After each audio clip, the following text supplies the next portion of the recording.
Across the country, ordinary Americans from all walks of life are taking whatever measures necessary to prepare. I'm preparing my family for the total destruction of the power grid. The Yellowstone supervolcano. A financial collapse. And protect themselves. When survival's the goal, it's into the spider hole. Go fast, fast, fast, fast, fast. Go, go, go, go, go. From what they perceive is the fast approaching end of the world as we know it. So I'm gonna use like this. Next, we go inside the lives of 4 committed preppers who have devised extensive plans. If there's an EMP attack, this shipping container will be perfect. Gone to great lengths. I keep a box of crushed glass by the door for security. And made huge personal sacrifices to ensure their very survival. I like this gun because it splatters like a shotgun. Best thing to do is don't break in my house. The experts will assess their extreme preps and decide if they have what it takes to face Armageddon. Doomsday, run out of bullets. This is the product that you really want to see. And to survive. Tim, look at me. This is Doomsday Preppers.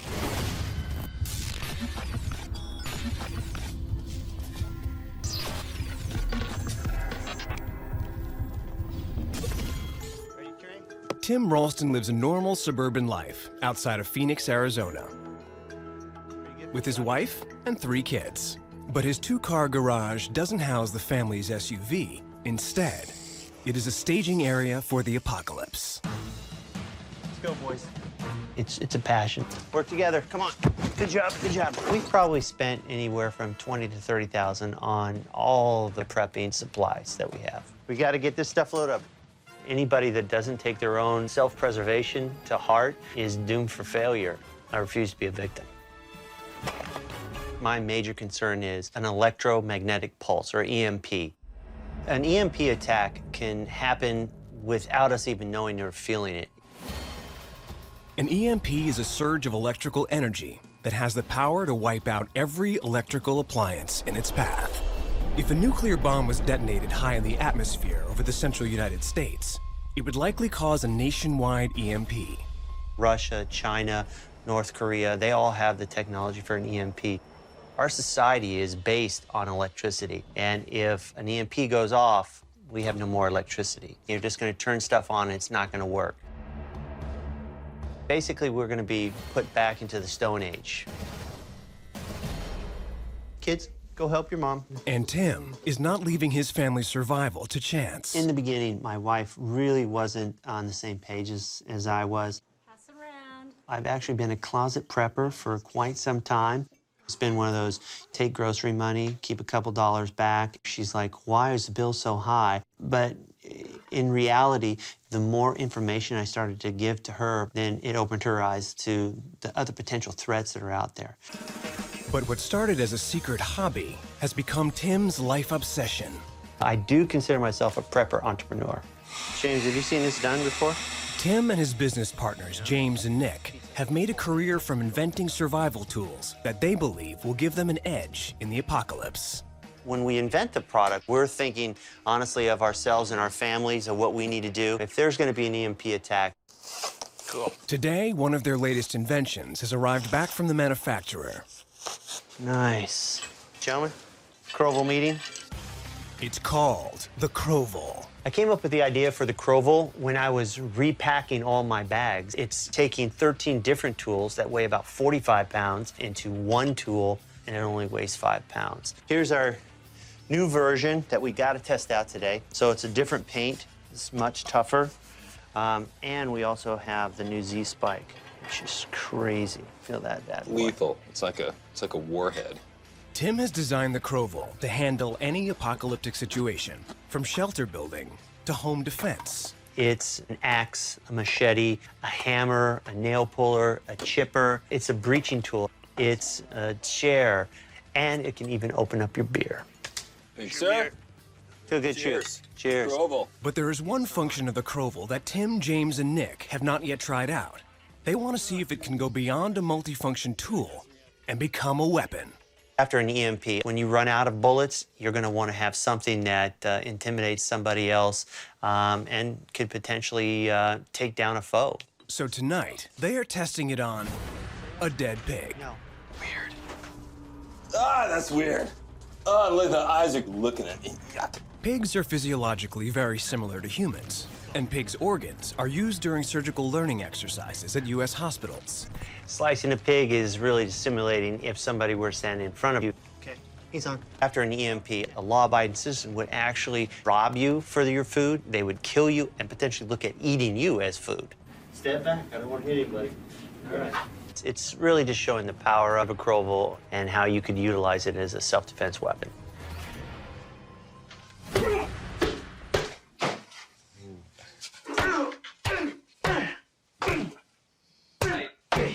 Oh my gosh. Yeah. Taking care of business. It can go through just about anything. I mean, we're talking bones that thick with one swipe, flesh, bones. Thick bones, thick flesh. Oh man, it's much better than I thought it was going to be. I think that pig speaks for itself. There's not much left of them. This is the tool that you're going to need if there's a end of world scenario. This one will save your life. Like many other city folk, Tim and his family are building a second home in the country, but not for summer vacations. Instead, they are constructing a secret desert bunker that will be used as a bug-out location in the event of an EMP. The reason we decided to build an underground bunker is for safety of our family and our team. James and I have been working for about 6 months on the different designs. This will be one of the living quarters back here. Okay. In this shelter here, you could actually stay for days, weeks, months, even years if you had to. It's pretty cool. Today we're going to look for a shipping container to start our underground bunker. Tim has chosen to build the shelter from shipping containers, usually built to transport tons of commercial goods across the ocean. Hello. Hey. How you doing? Tim Ralston, how do you do? Michael, nice to meet you. Nice to meet you, Michael. I'm looking to buy some containers. All right, do you know what size you're looking for? I'm ideally looking for a 40-footer and possibly looking at some 20-footers too. The reason I chose a shipping container is it's already got all the reinforced walls. We don't have much time, so it's kind of already prefabbed for us. All we're doing is building out the insides. Shipping containers cost around $2,500 each and are a cheap prepper alternative to custom-made shelters, which can cost hundreds of thousands of dollars. Okay. This is what they call a high cube, which is actually a foot taller. Yeah. So it's 9.5. If there's an EMP attack, this shipping container will be perfect because the metal frame around it protects everything that's electronic on the inside. The electric surge caused by an EMP will pass around the metal walls of the shipping container rather than through them, protecting any electronics placed inside. So what are you going to be storing in it? Me, my family. Yeah, we're going to be putting them up north, underground. We are looking to put 3 of them together, carve out the centers, Okay. and then connecting them all together, kind of like little underground condos, really. Okay. No, we don't have a lot of requests for burying containers to put your family in. So how many people are you going to be storing in here? Well, right now I have, we have about 6 team members. My question is that you've got one of these stacked on top. How heavy is that thing? Empty, it's about 10,000 pounds. All right, so if I'm putting like 6 to 8 feet of dirt on that, this steel container can hold that, right? It can, but you're going to need to do some Support? reinforcement. Okay. Yeah. Once you get in these things, they're so much bigger. Because we have it laid out to where, like, in the front area, I've got a small little entertainment area, and then I could do literally a bunk here, another bunk here. I love this one. You know, I love the height, so I think this is the one. I was overwhelmed by my shopping experience. Oh man, it was fantastic, yeah. It's exactly what I wanted. It was, and actually built stronger than I thought they would be. You know, I just can't wait to get this thing delivered. We're gonna make this thing look fantastic. Sounds good. Thanks very much. Thank you. Tim has carefully selected the perfect location for his underground bunker, hidden in the desert hills outside of Phoenix. And every couple of weeks, he and his kids run a full practice bug out. His code phrase for disaster is, "We're going on vacation." All right, boys, let's go. We're going on vacation. Come on, help me out. Let's go. Work together. Come on. Good job. Good job. I feel a lot safer because we're totally prepared and we'll be ready for anything. Good job, Trey. The drills are for, so if anything bad does happen, that we do it like clockwork and it gets done fast. Let's go, Rich. Oh, nice. Our motto is to travel fast and travel light as quickly as we can and get away from a populated area. Is that it? Let's go. Okay, Rich, guide me in. Trey, get in the truck. The plan is to get his entire family to the desert bunker in less than 40 minutes. Just ready to start the timer? Yep. All right, hit it.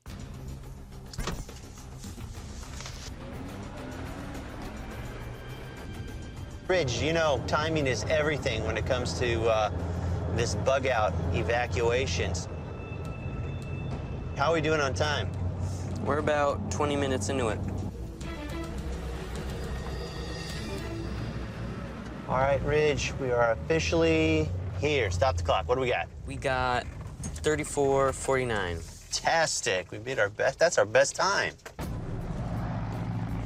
Once there, Tim and his sons build up their prepping skills by practicing tactical shooting. Lock and load.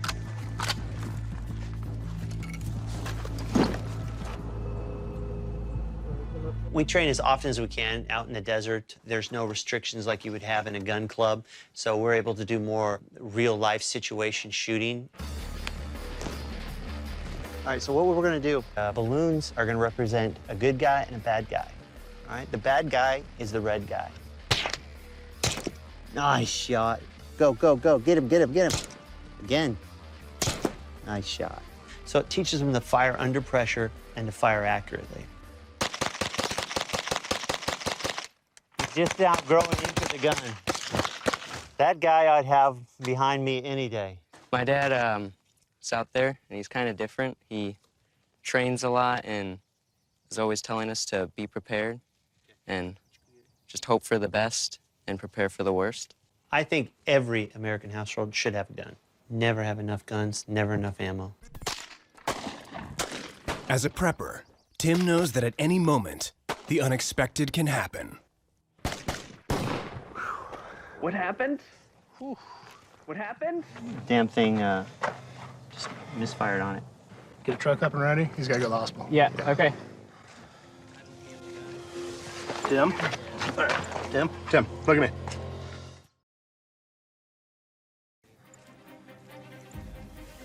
Tim? Tim? Tim, look at me. Tim? When I first saw the wound, I truly thought he was going to lose his thumb. Okay, As soon as Tim's gun misfired and hit his thumb, the film crew's emergency medic, Jesse Ellerbee, took swift action. His thumb, right between the two knuckles, had a wound to it. It channeled out the middle, essentially. Still connected, or you blew Yeah, the it's bone still off? connected. When it happened, instantly, all I did was thank God it wasn't my son. All right. Get a truck up and ready. He's got to go to the hospital. Yeah, okay. My main concern was I wanted to get him out of there as quickly as we could. Thank God that the EMT was there. We evac'd to a helicopter. Went to the hospital. They had me in emergency surgery within like an hour of me arriving. It was one of those malfunctions. My thumb went in front of the barrel and it went off. Here's some of it. Huh? Is that pretty? But I wouldn't look at the hand. After I saw it happen, I never looked at it. So now I basically left with a little midget digit, and it looks the same. It's just much, much shorter with no knuckle. So guys, you know, I just wanted to let you know that I was really proud of how you acted out there when the accident happened. And Ridge, you're 100% right. You never put anything over the barrel that you're not willing to lose. I knew he was going to be okay because he's pretty tough. Very tough. Until you passed out. I did pass out, didn't I? I tried not to. The shooting in the desert will affect Tim physically for the rest of his life, but he is no less passionate about prepping. If an EMP does hit, it's going to get a lot worse than what this thumb accident happened.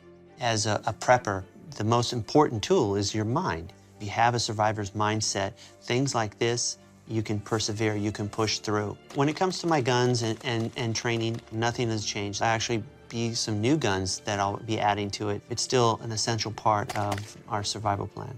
I don't give up, I don't quit. You just don't do that.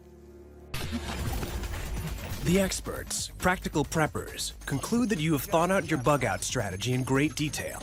Your fitness level, special equipment, and extensive training will serve you well in a crisis situation, but important steps need to be taken to construct your bug-out location as quickly as possible. Yeah, I agree. I need to get it done as fast as possible. It is our top priority. In order to defend your family, you will also need to learn how to operate weapons again with your disability. When it comes out of a survival situation, I believe I'll be the guy that comes out to lead, but I need to learn a few more things. There's always room for improvement. Hi, everybody. It's been about 2 months since the last time we were filming, so recovery still going really slow, but we've taken everyone's suggestions to heart and have really stepped up our game. First aid, obviously we know we needed to upgrade that just in case. This is the Mac Daddy of all first aid kits. And the shelter, it's doing really well. We're working on it as we speak, so I hope to have that thing finished by this summer. Other than that, we hope for the best and prepare for the worst. What are the odds of an EMP attack actually occurring? While some prominent political figures have spoken about the possibility of an EMP crippling U.S. infrastructure, most experts agree that such an attack is unlikely.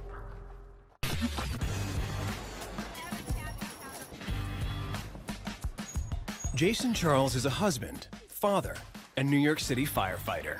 His neighbors know him as one of New York's bravest. But what they don't know is that he's a prepper. I'm preparing for the Yellowstone National Park supervolcano to explode.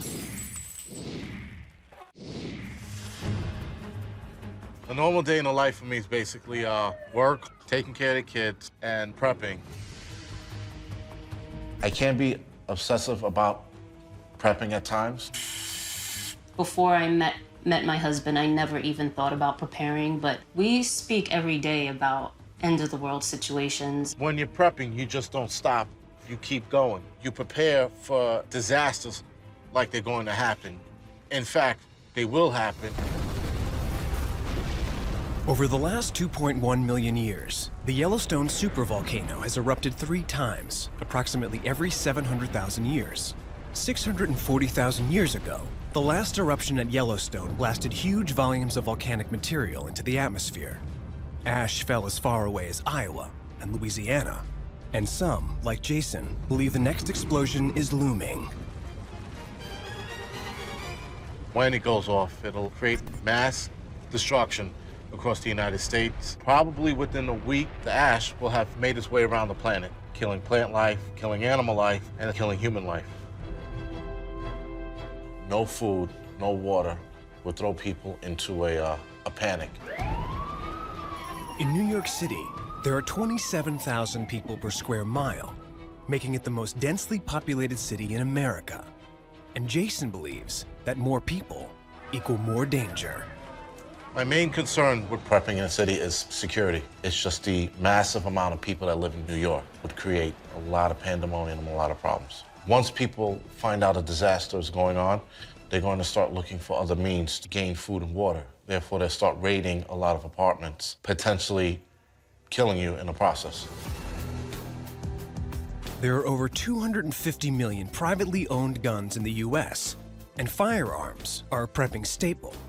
But not for Jason. Living in New York City, handgun is incredibly hard to get. These are my knives. Some of them are menacing looking. There's another knife I would clip onto my belt. It's Bowie. Good self-defense weapon if you know how to use it. Why do I have so many knives? Well, you can't have a gun. So this is as good as it gets. Jason owns 10 bladed weapons and is currently learning more about knife fighting so that he can protect his family. For an urban prepper, space and security are the 2 biggest things. Right now, I'm going to the roof to learn knife fighting. Hammer fist. Jason has booked a private lesson with former Israeli Army Special Ops Officer Matan Gavish, who trains the New York City Police Academy in Krav Maga, the official self-defense system of the Israeli Armed Forces. If we come to a point where we deal with the end of the world, you want to make sure you're on the lion team in the jungle and not running around with the gazelles. Right into here, and that would puncture the heart. You will die slowly and painfully, but surely. All right, knife goes around the throat. Walking into your apartment building, somebody comes behind you. So from here, you raise your hands. Please don't hurt me. 2 hands go on the wrist. Drop your weight, tuck your chin to the left. Take your head out, hold that hand with both hands, and slam the knife into him repeatedly. So how would I protect my family in a small space, small apartment, limited room? Well, the one thing you want to always remember, keep your family out of the violent engagement. As a firefighter, Jason knows that New York school children need to practice fire drills at least 12 times a year. But today, his kids are going to practice a different kind of drill. See, when an intruder walks into the house, first thing you want to do is get the kids away from that room. Run, guys. You're gonna have to transform yourself into a human shield between the intruder and your kid.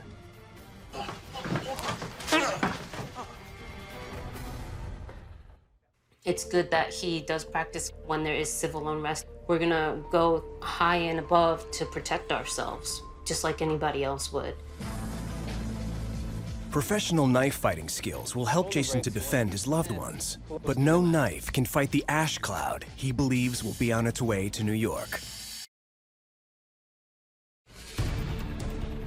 Jason Charles is a New York City firefighter who believes that the Yellowstone supervolcano will violently explode and result in widespread destruction. When a volcano erupts, the most dangerous thing is breathing in the ash, build up in your lungs, and stop you from breathing, essentially killing you. Volcanic ash is extremely abrasive. It can cause lung problems and even damage machinery. Jason believes that its consistency is similar to the debris from the 9/11 attacks, in which he was an emergency responder. During the 9/11 attacks, I rushed down there. The Trade Center came down, that stuff got in your mouth and in your lungs, and you were pretty much incapacitated when it came to breathing. The dust cloud is the closest thing you'll get to a supervolcano ash cloud. The 9/11 attacks taught me to be prepared for any disaster.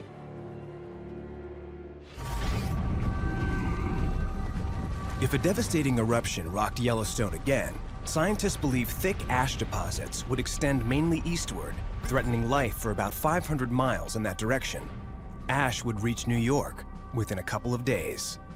Jason thinks his apartment is the safest place to sit out a volcanic eruption and is determined to be ready to bug in as soon as disaster strikes. I want to start doing drills, and we'll seal the apartment up.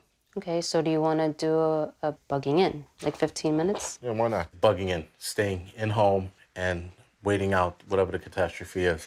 It is turning your home into a bunker. In the first hour of the caldera explosion, plastic sheet over the window, towel under the door, and set up your security. All right, let's go. For a bug-in situation, I keep a box of crushed glass by the door for security.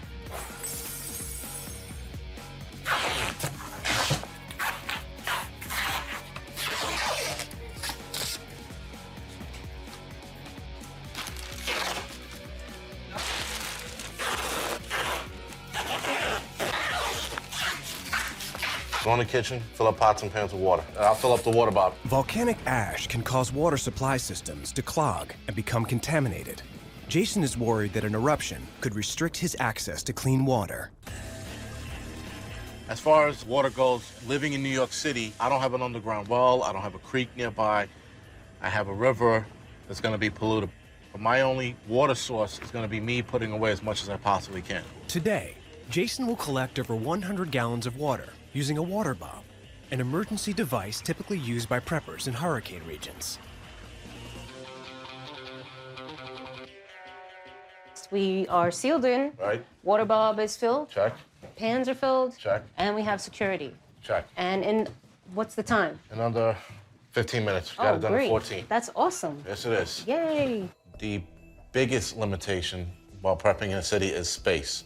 Apartments here in New York City are small. We have less places to put our items. Right now, my plan for food is to continue building my food storage. Keep buying MREs. MREs are prepackaged meals used by the U.S. military. They can be stored for up to 5 years.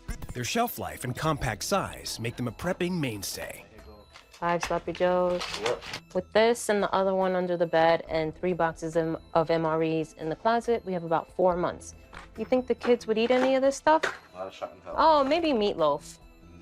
Yeah, Mav would eat that. MREs taste like crap, but eating MREs is a walk in the park compared to what other people would be doing to survive. People do weird things when they're hungry. You might run into cannibals at that point. In Jason's apartment, there's hardly room for his coats, let alone his preps. So he rents a storage unit 4 blocks from home, filled with a 1-year backup food supply. My strategy for food retrieval would be going to the storage unit with my tactical vest, scout bag, and a military duffel bag, stocking it up and bringing it back to my family. Tonight, Jason will test his retrieval skills for the first time. So if the time comes, he knows he will be able to save his family from starvation. So the ash should be thick. That's why I'm wearing the air tank. I have 45 minutes of air for food retrieval. If the ash is too thick and I only have 45 minutes to retrieve the food, if I don't make it back in time, I'd essentially die. All right, that's 45 minutes on the air. Ready? Yep. Set, go.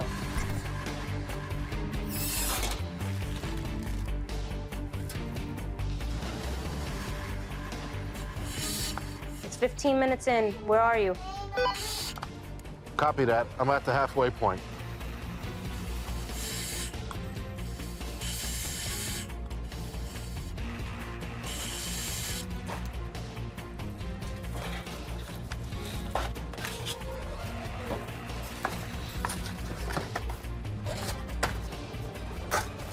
I have 10 minutes left.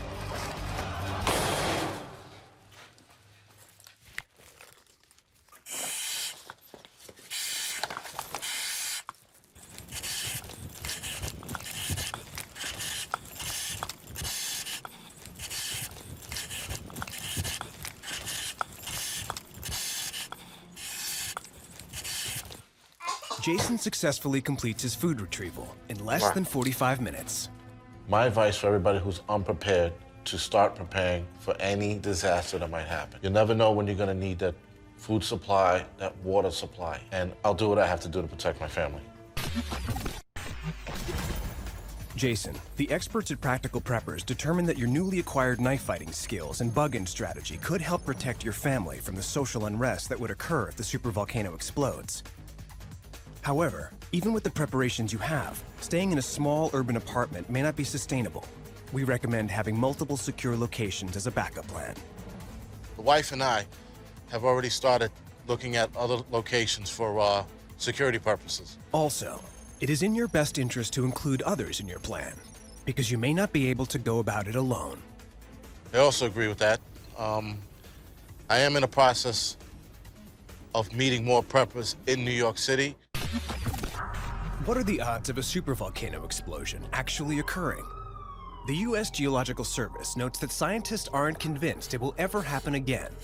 Eruptions like this are regular and unpredictable, but they give a rough estimate of the yearly odds as around 0.00014%. Jules Gervais believes that an impending food crisis will cause mass starvation. His answer is to create an urban Garden of Eden on just 1/10 of an acre. But will it be enough?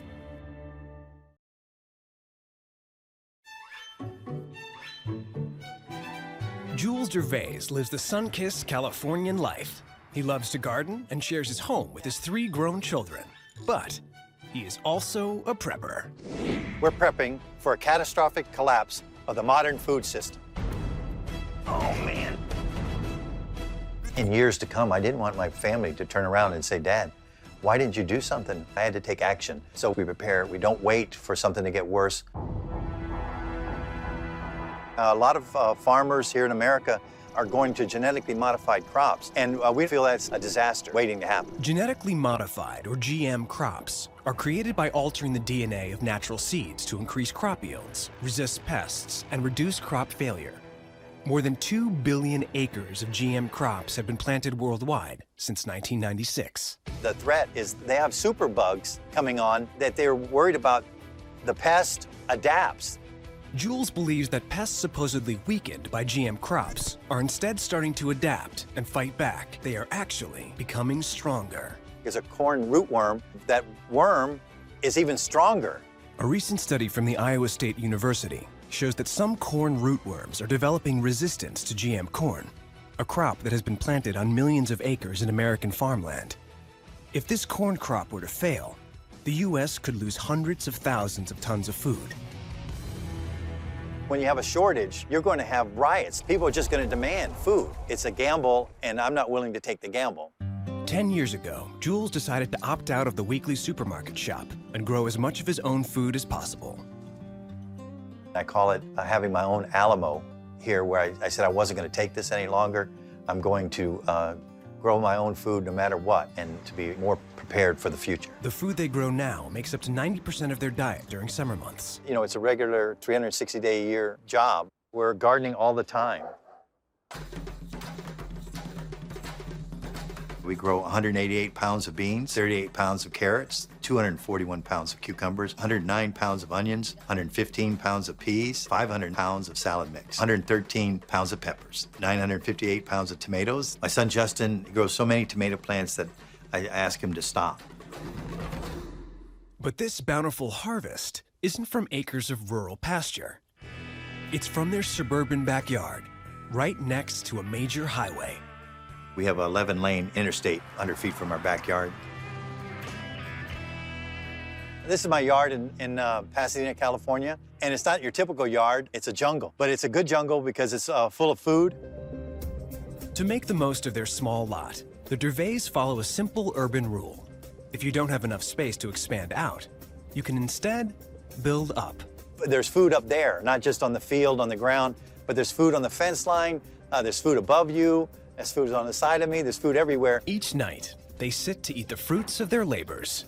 This is what we're gonna be eating for the next couple months here. Some larger than others. This is 25 pounds of squash. The survival weapon. This is a survival weapon. There's more. Oh man, this is a buzz. We've been blessed to have abundance. Breakfast, squash, lunch, squash, dinner, squash. The Dervays' daily grocery bills are equivalent to buying a couple of lattes on the way to work.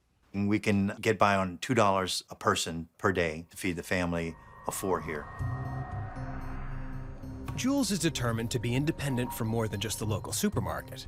He fears that a food crisis will cause widespread hyperinflation, making basics like gas and electricity luxury items.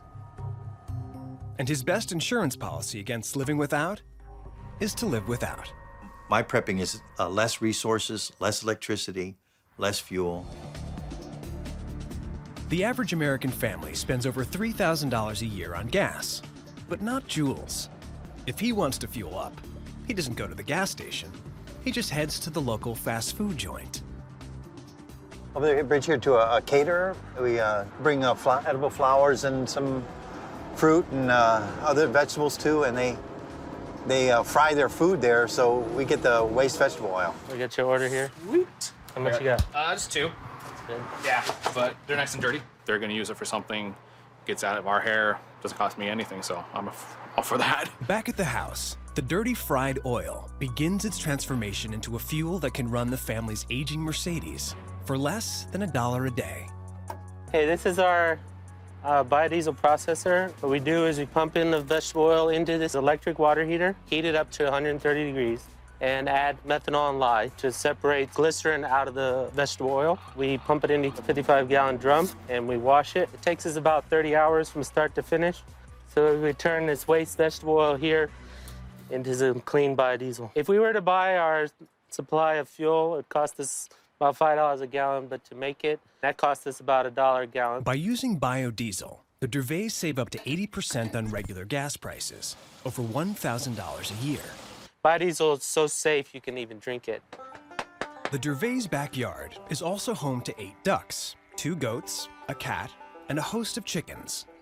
My daughter Jordan, she's taken to the animals, and she's really modern-day Heidi. She has a way with animals. The animals, I don't know if she actually talks to them, but they seem to respond to her. She's raised a lot of them from babies, so she relates to them and vice versa. This is Annalie, Beulah, Opal. That one's Bella.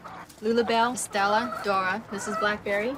This one's 8 years old. They don't live really beyond 5, but she's doing well, so I guess I'm doing something right. Everybody else seems to be looking to be dependent on government, dependent on corporations, dependent on the banks, dependent on others, but we are providing for ourselves and living a self-sustaining life here. The experts, practical preppers, think that your impressive garden will see you comfortably through a food crisis. But we suggest that you improve your long-term supplies. We agree we can do better on our food storage and stockpiling. We'd like to add more additional canned goods and bulk staples to our food security. You should also consider purchasing a diesel generator so that in a blackout, you can use the biodiesel you make to help power your home. We knew that having a backup plan like a diesel generator is a good idea. It was just, right now, the cost would be too much for us. This fall, we increased our stockpile of home canned goods by putting up almost 800 jars of fruits and vegetables preserved from our summer harvest. Also, we purchased an additional few months' supply of food staples from our co-op and stored over 150 gallons of water. As for our energy needs, we purchased additional firewood for heating and for outdoor cooking, and it got an extra supply of rechargeable batteries. What are the odds of a nationwide crop failure actually occurring? Although certain insects can form resistance to genetically modified crops, farmers use a variety of methods, including planting techniques and insecticides, to combat this. Pat Brabble believes we are on the brink of an economic catastrophe. There's the fear of the new president coming in and taking a lot of our rights away. He has spent thousands of dollars on food stocks and even more on firearms. But how prepared is he? And what will the experts think?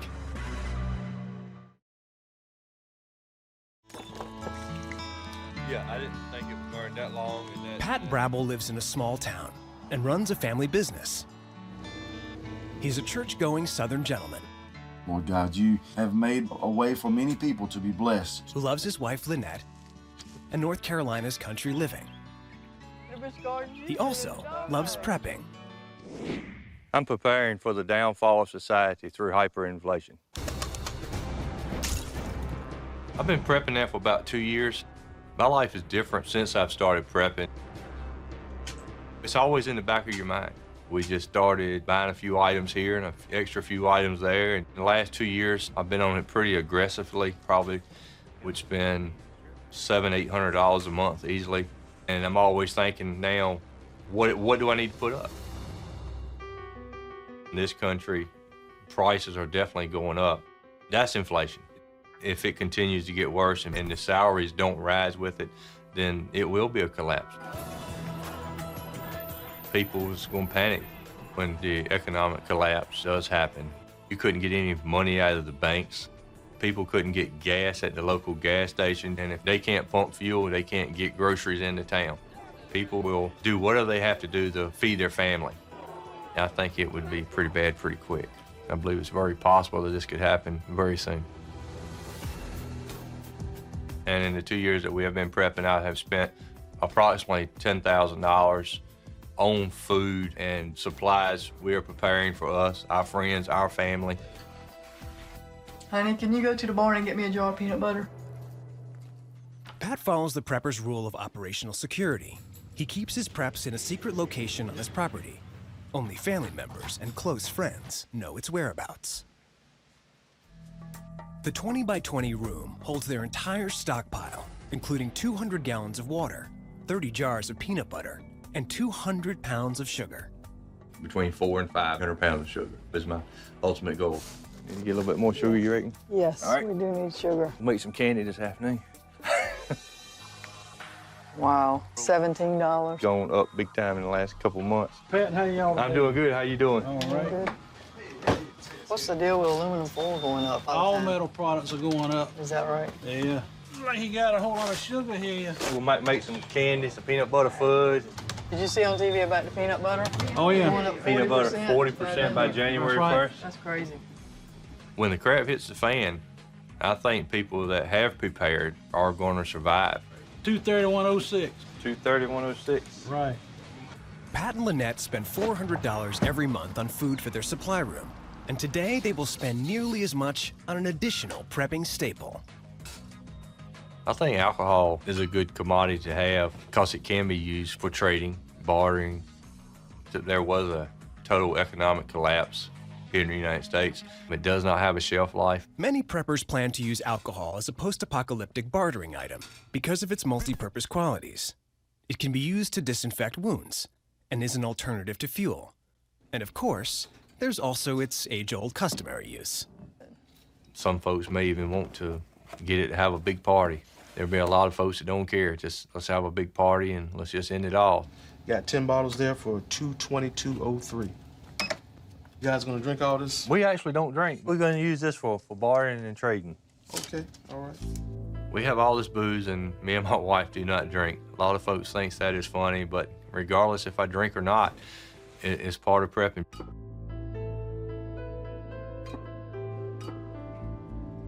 Pat and Lynette's alcohol supply isn't just a post-economic collapse substitute for money.